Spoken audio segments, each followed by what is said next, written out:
വിനോദസഞ്ചാര കേന്ദ്രമായ ഇടുക്കി രാമക്കൽമേട്ടിൽ ശലഭോദ്യാനം നിർമ്മിച്ചു. സംസ്ഥാന സർക്കാരിന്റെ സാമൂഹ്യ സന്നദ്ധ സേനയുടെ നേതൃത്വത്തിലാണ് ഉദ്യാനം നിർമ്മിച്ചത്. വിനോദസഞ്ചാര കേന്ദ്രങ്ങൾ പ്രകൃതി സൗഹൃദവും ആകർഷകമാക്കുകയെന്ന ലക്ഷ്യത്തോടെയാണ് പദ്ധതി നടപ്പിലാക്കുന്നത്. സംസ്ഥാന പൊതുഭരണ വകുപ്പിന് കീഴിലെ സാമൂഹ്യ സന്നദ്ധ സേനയുടെ നേതൃത്വത്തിൽ സംസ്ഥാനത്തെ വിനോദസഞ്ചാര കേന്ദ്രങ്ങളിൽ ശലഭോദ്യാനങ്ങൾ നിർമ്മിക്കുന്ന പ്രവർത്തനങ്ങൾക്ക് തുടക്കമായി. പദ്ധതിയുടെ ആദ്യഘട്ടമായി ഇടുക്കി രാമക്കൽമേട്ടിലാണ് ശലഭോദ്യാനം നിർമ്മിച്ചത്.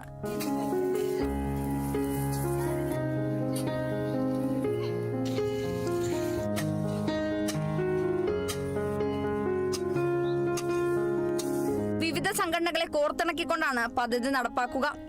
ഇടുക്കിയിൽ ബാലഗ്രാം ജവഹർലാൽ നെഹ്റു കോളേജിലെ NSS യൂണിറ്റുമായി ചേർന്നാണ് പദ്ധതി നടപ്പാക്കുന്നത്. വിനോദസഞ്ചാര കേന്ദ്രങ്ങളിലെ പ്രകൃതി ഭംഗി അതേപടി നിലനിർത്തുക എന്ന ലക്ഷ്യമാണ് പദ്ധതിക്ക് പിന്നിലുള്ളത്. നമ്മുടെ ഒരു എക്കോ നശിച്ചു പോകുന്ന ഒരു അവസ്ഥയിലേക്ക് പോകുമ്പോൾ പുതിയ തലമുറയെ കൂടി അതിനെക്കുറിച്ച് ചിന്തിപ്പിക്കുക, അതിലോട്ട് അവരുടെ ഈ പുതിയ കുട്ടികളുടെ നമ്മുടെ ഒരു യൂത്തിന്റെ പങ്കാളിത്തം ഉപയോഗിച്ചുകൊണ്ട് തന്നെ ചിത്രശലഭങ്ങളൊക്കെ തിരിച്ചു കൊണ്ടുവരിക, പഴവരെ ആ ഒരു ജൈവ വൈവിധ്യം തിരിച്ചു കൊണ്ടുവരിക എന്നൊരു ആശയത്തോടു കൂടി നമ്മളിവിടെ ഒരു ഈ ക്ലീനിംഗ് ഡ്രൈവിനോടൊപ്പം തന്നെ സന്നദ്ധസേന ഡയറക്ടറേറ്റും ജവഹർലാൽ നെഹ്റു കോളേജിലെ NSS യൂണിറ്റിലെ കുട്ടികളും കൂടി ഒരുമിച്ച് ചേർന്നുകൊണ്ട് ഈ ഒരു ഉദ്യാനം ചിത്രശലഭ ഉദ്യാനം ഇവിടെ നിർമ്മിക്കുന്നത്.